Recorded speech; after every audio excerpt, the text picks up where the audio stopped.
Canal Papo de Arouche, estamos aqui outra vez, eu com a patinha imobilizada até dezembro pelo menos, mas a peteca não pode cair. E antes disso, o nosso momento, reflexão, algo que já virou tradição, pega legal essa visão. Quando um povo possui bons costumes, as leis se tornam simples. Quando um povo possui bons costumes, as leis se tornam simples. Do melhor, do cara, do francês, filósofo e pensador, cientista político, Montesquieu. Em cima dessa frase, a gente vai tocar a bolinha nesse assunto. Um assunto muito complexo. Movimento identitário. A importância dele na atualidade do mundo. Esse movimento que começou nos Estados Unidos, mas na prática ele já existe há muito tempo.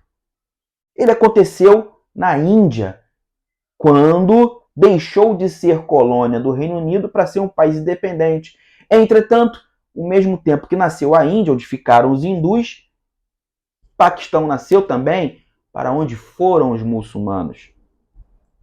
Movimento identitário.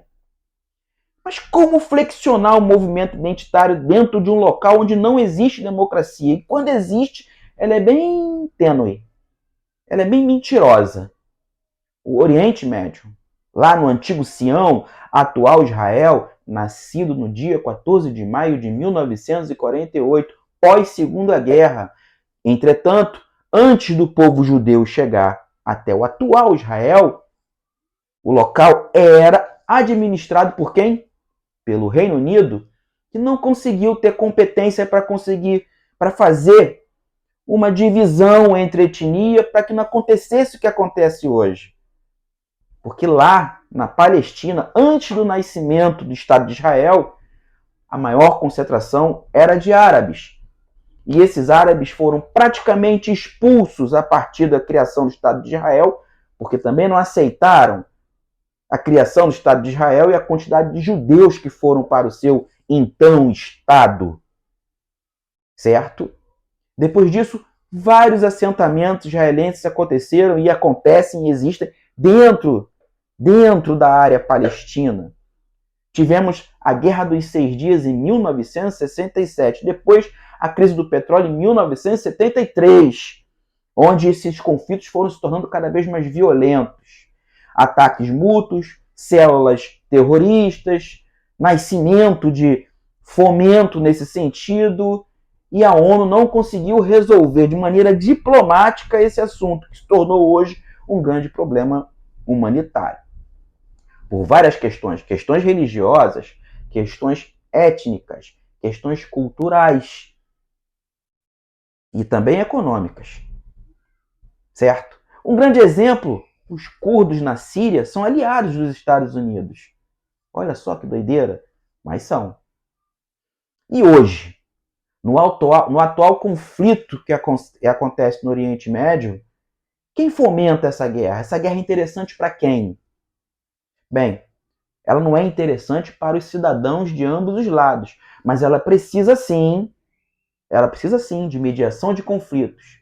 Quem sabe até o principal problema, dividir Jerusalém, como é requisitado por ambas as partes. Mas será que os conceitos de cada escritura vão permitir esse tipo de mediação nesses locais onde nasceram as religiões abraâmicas?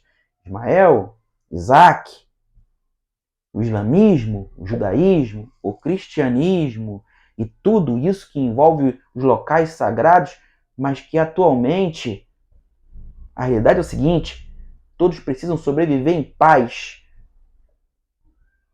O que não pode acontecer, diga-se de passagem, é que países abutres se aproveitem disso para ganhar capital político, porque sim, guerras e ataques terroristas fazem com que o capital político fique cada vez mais alto, até para aqueles que estavam em baixa. E também aumenta o crescimento econômico de quem vende armas e tecnologia. Mas beleza. Se é tão difícil observar um movimento identitário em países onde não existe a democracia, imagine acontecer, flexionar essa teoria dentro de países onde a democracia existe, mas o povo não reconhece ou não entende a própria democracia como algo que seja leve, importante e interessante para a evolução social. Example, Brasil.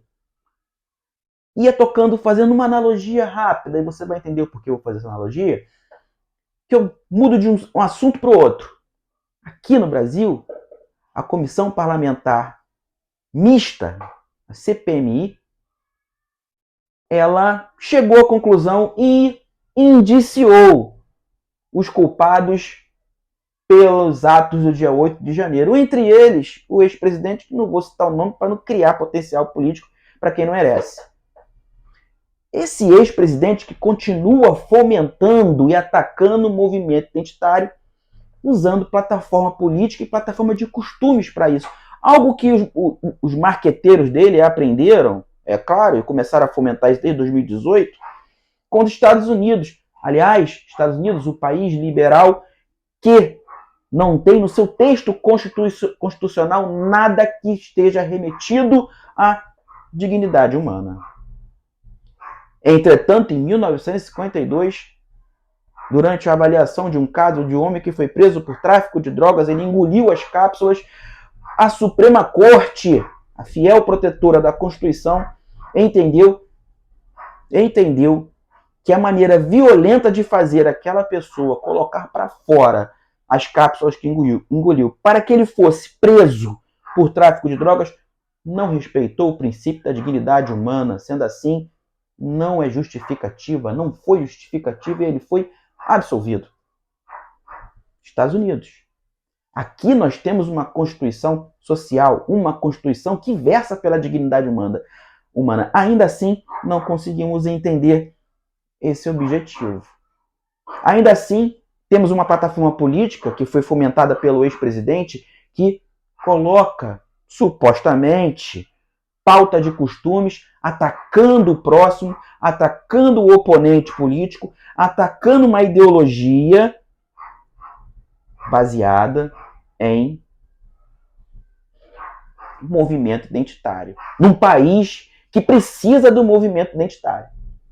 Um país de maioria negra, com grande desigualdade social, com grande dificuldade econômica e pobreza extrema, que foi provocada por um movimento que sempre coloca a observação, o espectro identitário, de maneira a menosprezar as pessoas que fazem parte dele, mas que precisam ser identificadas.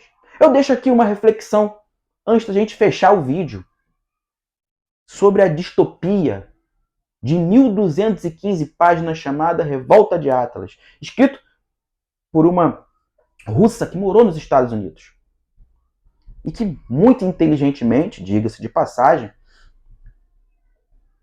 como bandeira do liberalismo, colocou e expôs para todo mundo o seguinte: menos Estado. Eu vou colocar numa balança reflexiva, filosófica, quem sabe, para a gente entender então e reverenciarmos os contratualistas Rousseau e Hobbes. Porque é o seguinte: se o Estado é tão ruim, estamos vendo hoje no Oriente Médio que a ausência de Estado é pior ainda. Eu sou Jefferson Araújo, um barco remando contra a maré.